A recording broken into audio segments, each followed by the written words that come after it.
আসসালামু আলাইকুম। আজকে আপনাদের রান্না করে দেখাবো পেঁয়াজ বেরেস্তা ইলিশ মাছের দো পেঁয়াজা। আমি একটি কড়াইতে অল্প পরিমাণ সরিষার তেল, অল্প একটু সয়াবিন তেল দিয়ে দিব।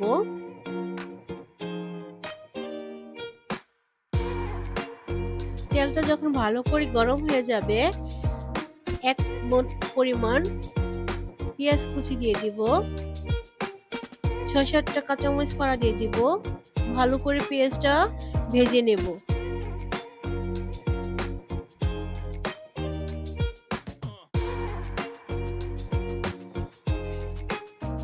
আমি এখন পেঁয়াজটা ভালো করে ভেজে নেব। যখন ভালো করে ভাজা হয়ে যাবে, হালকা একটু বাদামি রঙের হয়ে আসবে, আমি পেঁয়াজগুলো তুলে নিব। একটি অন্য বাটিতে তুলে রেখে দেব।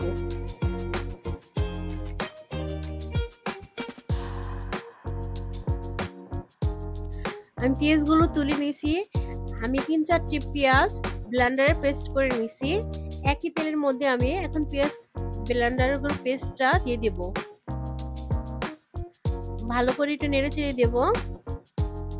এখন হাফ টেবিল চামচের একটু বেশি লবণ দিয়ে দেব। ভালো করে পেঁয়াজটা ভেজে নেব। ভাজা পেঁয়াজটা ভালো করে ভেজে নেব।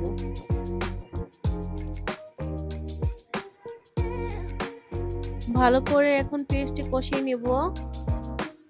এর মধ্যে আমি এখন ১ টেবিল চামচ শুকনো মরিচ দিয়ে দেব। আমি এখানে কোনো আদা রসুনের পেস্ট ইউজ করব না।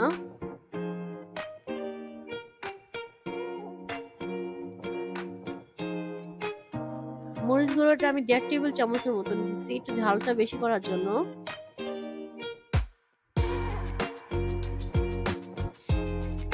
হাফ টেবিল চামচ হলুদ গুঁড়া দিয়ে দেব। এখন আমি মশলাটা ভালো করে কষিয়ে নেব। ভালো করে নাড়াচাড়া দেওয়ার পর আমি পেঁয়াজ দেওয়ার পানিটা দিয়ে দিব। ভালো করে মশলাটা ভেজে নেব। মশলাটা যত ভালো করে কষানো হবে ততই তরকারির ফ্লেভারটা সুন্দর আসে। সামান্য একটু ধনে গুঁড়ো দিয়ে দিব। চেষ্টা করবেন মশলাটা যেন ভালো করে কষানো হয়। যখন মশলা থেকে তেলটা ছেড়ে দেবে,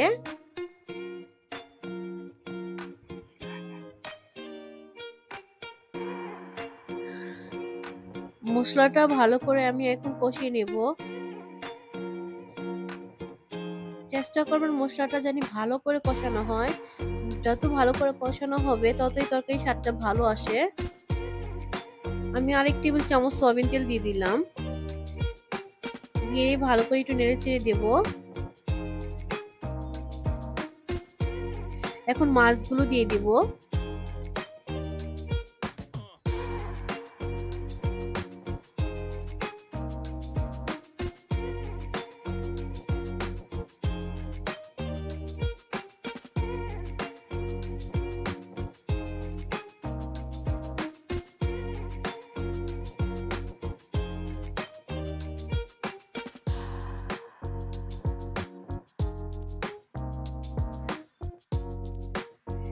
এখন আমি ১ কাপ পরিমাণ পানি দিয়ে দিব। একটু নেড়ে দিয়ে ঢাকনাটা ঢেকে দেব।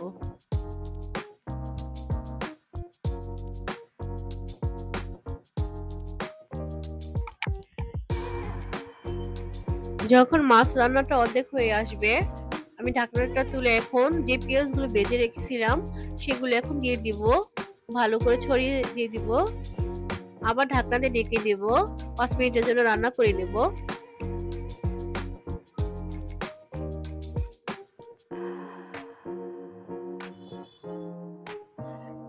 এখন আমার রান্না হয়ে গেছে। ধনেপাতা দিয়ে আমি এখন রান্নাটা শেষ করে দিব। আমার রান্না শেষ। যদি ভালো লাগে লাইক, কমেন্ট, সাবস্ক্রাইব করতে ভুলবেন না। ভিডিওটা কেউ টেনে দেখবেন না, স্কিপ করবেন না। পুরো ভিডিওটা দেখবেন। চেষ্টা করবেন পুরো ভিডিওটা দেখে রান্নাটা করতে। বাসায় একবার বানিয়ে খাবেন।